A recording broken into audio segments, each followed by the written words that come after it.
the headquarters of Telesur English in Quito, Ecuador. I'm Carla Gonzalez, and this is From the South.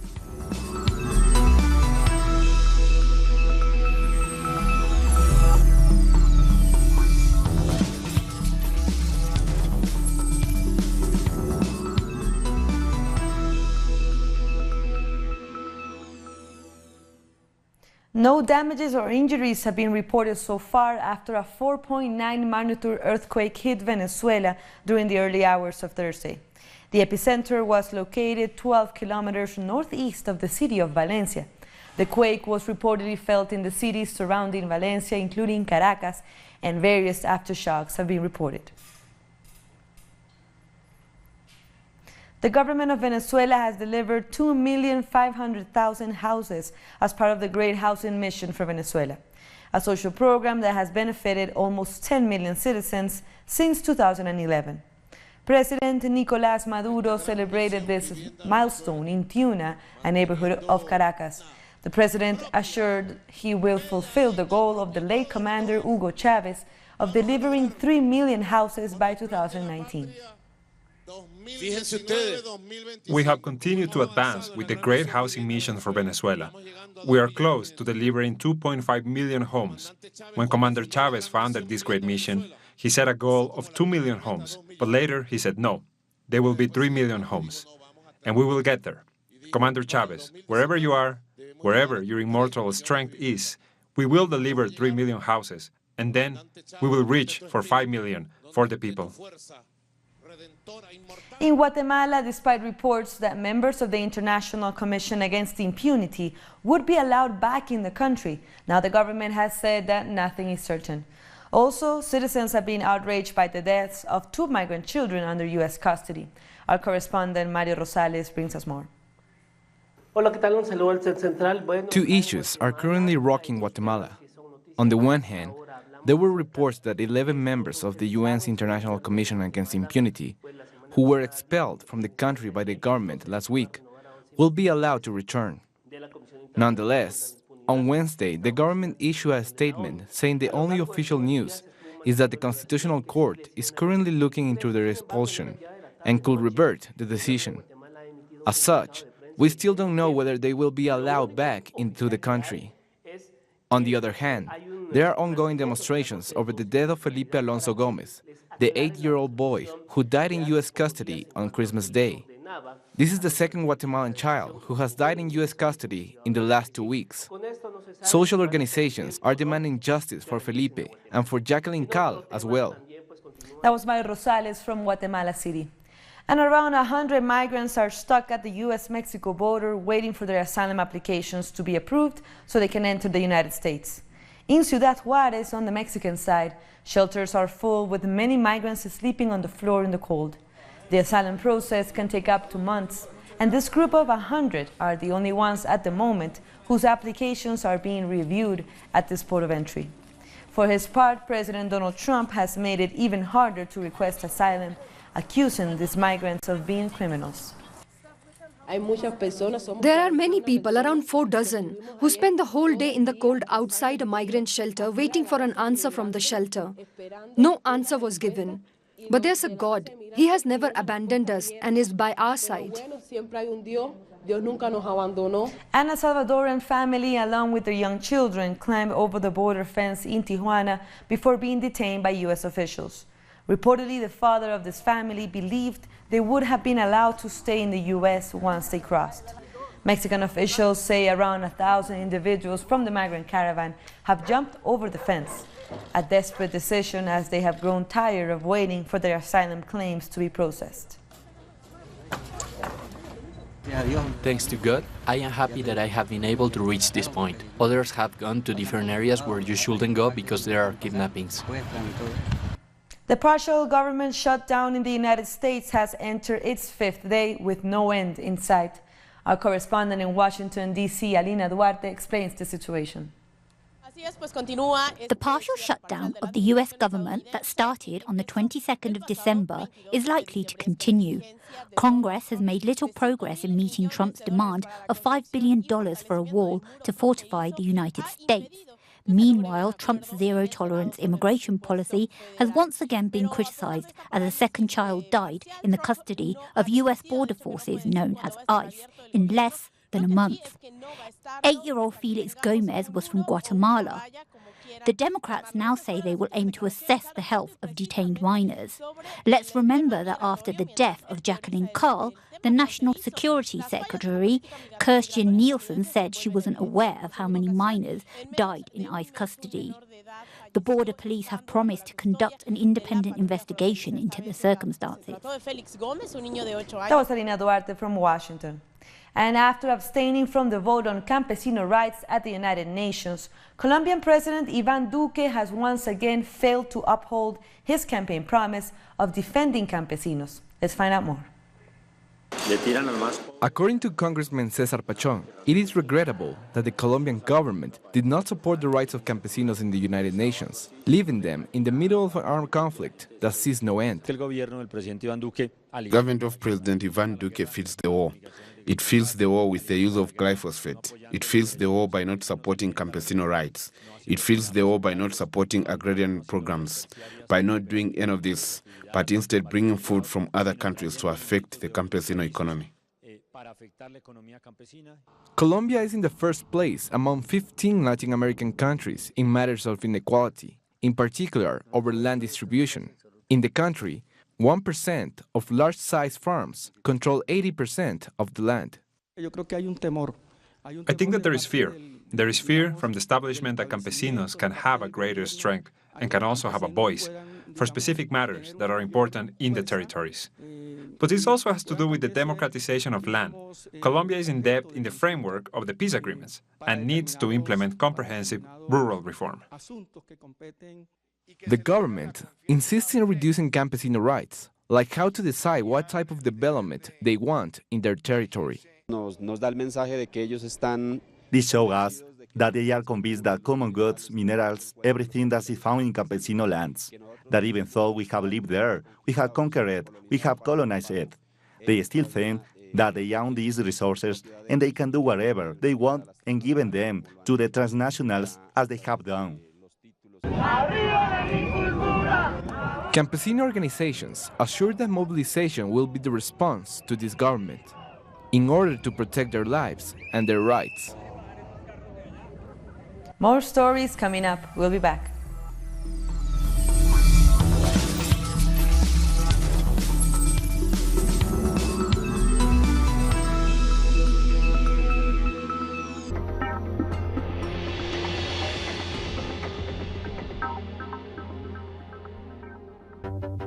With developing events being presented through analysis. Our coverage transcends borders. With renowned journalist Walter Martinez. Salud amigos, tripulantes de nuestra querida, contaminada y única nave espacial. Dossier. Weekdays. Only on Telesur. Y ponga usted las cámaras, señor director.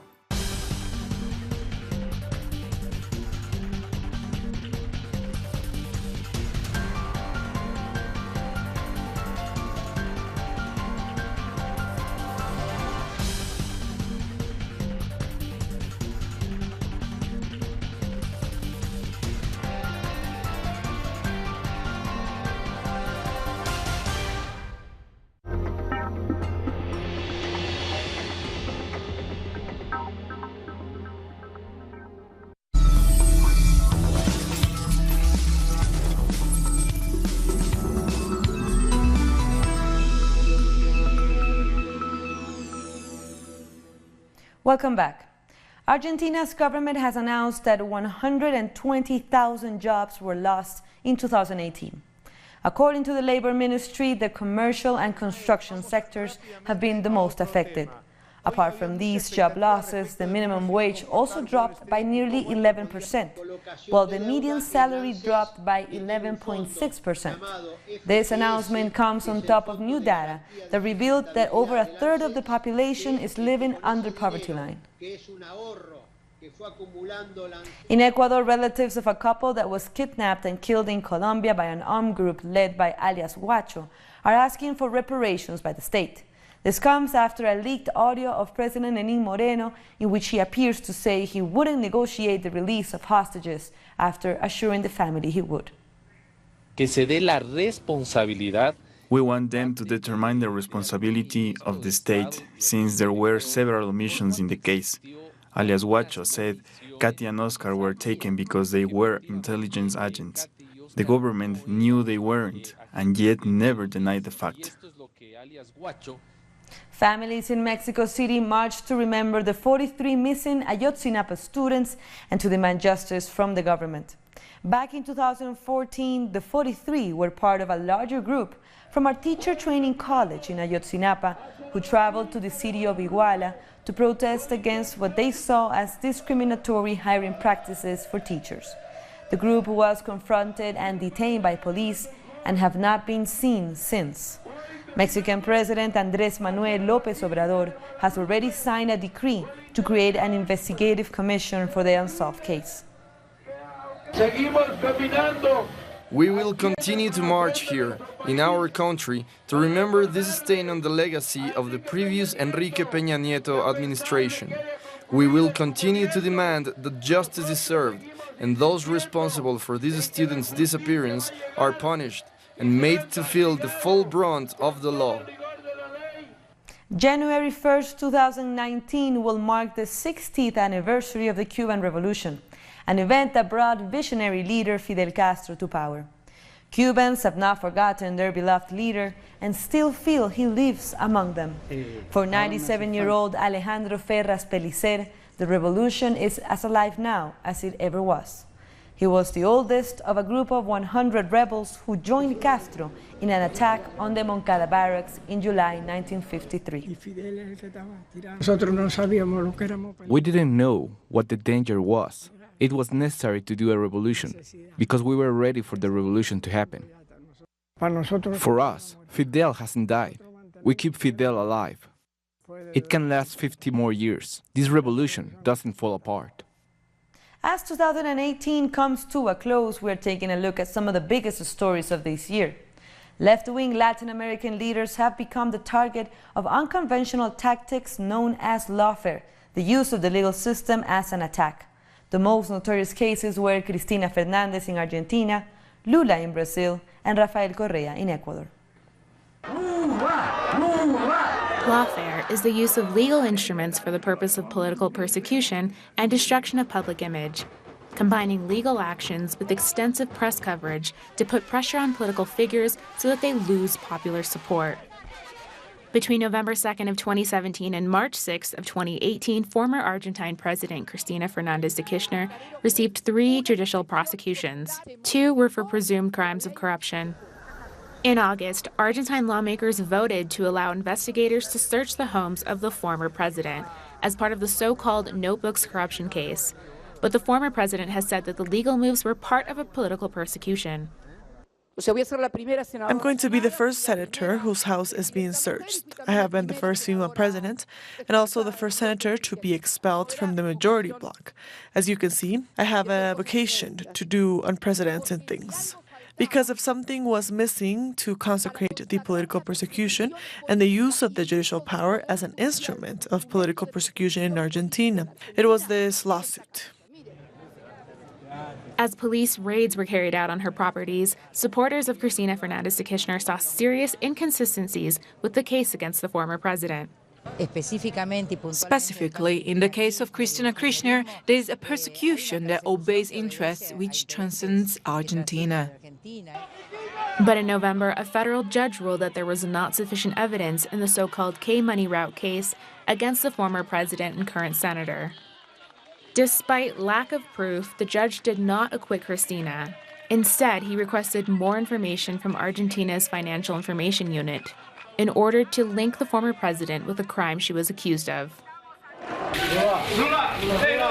In January, the Supreme Court of Brazil ratified a 12-year sentence for former President Luiz Inácio Lula da Silva for alleged involvement in the Operation Car Wash case. He was accused of receiving an apartment, but no evidence of Lula's ownership was provided during the trial. Lula's defense and supporters maintained that the entire process of the trial was a form of lawfare and political persecution. In April, federal judge Sergio Moro issued an arrest warrant to order Lula to begin his sentence. Lula agreed to turn himself in, but was prevented from doing so by his supporters, who blocked his car from leaving the building in Sao Paulo. Speaking to the crowd, Lula addressed what he described as attacks from the country's right-wing controlled media. National TV is attacking, and more than 70 covers of magazines are talking badly of me. Millions of pages in the newspapers are attacking me. Radio stations are attacking. But they don't realize that the more they attack, the greater my relationship with the Brazilian people becomes. The coup did not stop with what they did to Dilma. It will only stop when they defeat Lula to be candidate to presidency of the Republic in 2018. They don't want me to take part, not only for the freedom of choosing, they also want to take away our rights. Poor people can't eat good meat. Poor people can't go on a plane. Poor people can't go to university. Poor people are born, according to their logic, to be second class. Lula was the leading candidate for the 2018 presidential elections. Even while in prison, all of the polls predicted a first-round victory for him. In August, members of the Workers' Party registered Lula da Silva as their candidate, while thousands marched in support of Lula's bid for office. Arriving here and having this document in our hands is an immense victory. It's not our victory. It's not a victory for the PT, for Lula. It's a victory for the Brazilian people. It's a victory for those who have believed in social justice and for those who have believed in a better Brazil.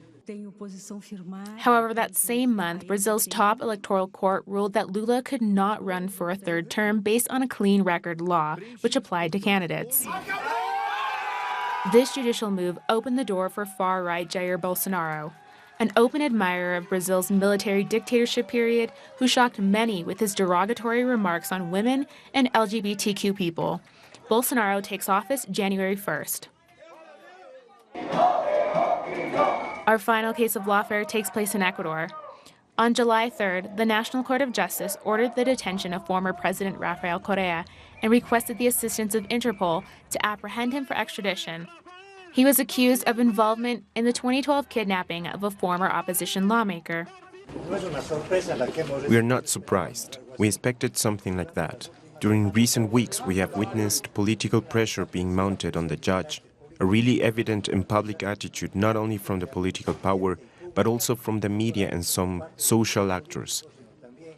On November 7th, during an exclusive interview with Telesur, the former president denounced the political persecution against him and his supporters in Ecuador.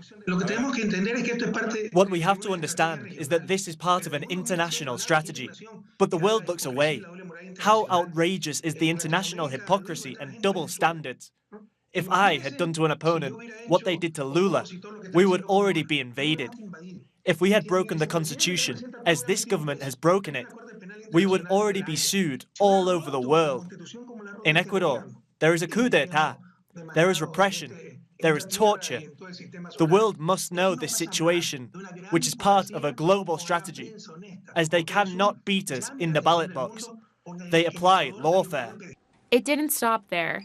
The new Ecuadorian government took additional steps to prevent the former president from returning as a candidate. That is called lawfare. You know, they cannot defeat us in elections, so they try to defeat us using the judicial system. So we have to stop that. That is not democracy.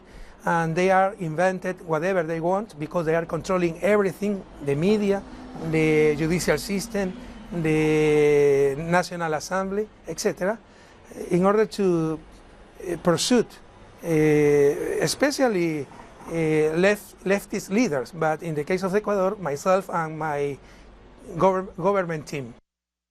On December 5th, Interpol rejected Ecuador's red notice request, arguing that there was insufficient evidence to link Correa with the kidnapping case. Ousted Brazilian President Dilma Rousseff, Fernando Lugo in Paraguay. The list goes on. The lawfare strategy has been politically immobilizing. We're taking one last break, but stay with us.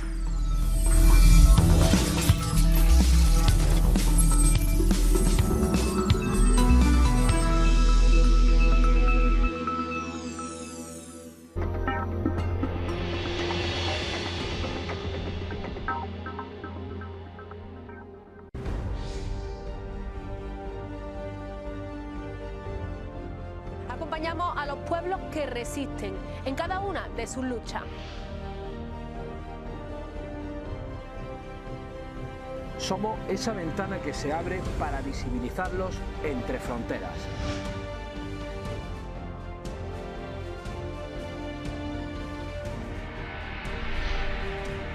Thursdays, only on Telesur.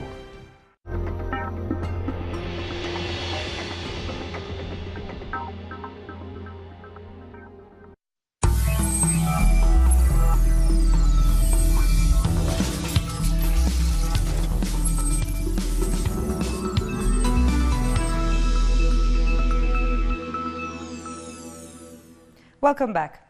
Police in Nigeria have arrested 2 individuals suspected of being behind the murder of former Air Force Chief Alex Bade. Bade was killed on December 18 on the outskirts of the capital, Abuja, while returning from his farm.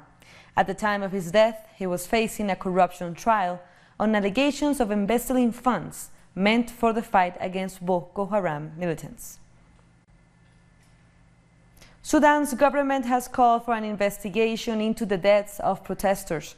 Demonstrations have rocked the African nation since December 19, after the government tripled the price of bread.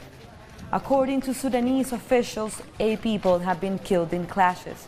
However, the ruling Popular Congress Party says its own reports put the death toll at 17, with 88 wounded.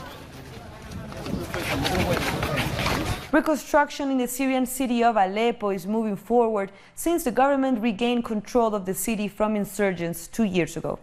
The city was extensively damaged during the war between the Syrian National Army and the so-called opposition fighters. Authorities are hoping that reconstruction efforts can help the city regain its pre-war status as the country's economic hub and cultural center. It's actually beautiful, and it's really an achievement we really did, that we took it back to us and we really can come here after 7 years of the war. It's actually really beautiful and a real beautiful feeling that we can come here and visit it again. And Syria has filed a complaint at the UN Security Council following the latest Israeli airstrikes on Damascus. Israel targeted military bases and civilian areas on Christmas Day, an act Syria says was meant to prolong the conflict. According to the Syrian Arab Army, the attacks aimed to terrorize the Syrian people, adding that it was no different to the methods used by Al-Qaeda-affiliated groups. A new warning has been issued for Indonesia's Anak Krakatau volcano as eruptions have continued.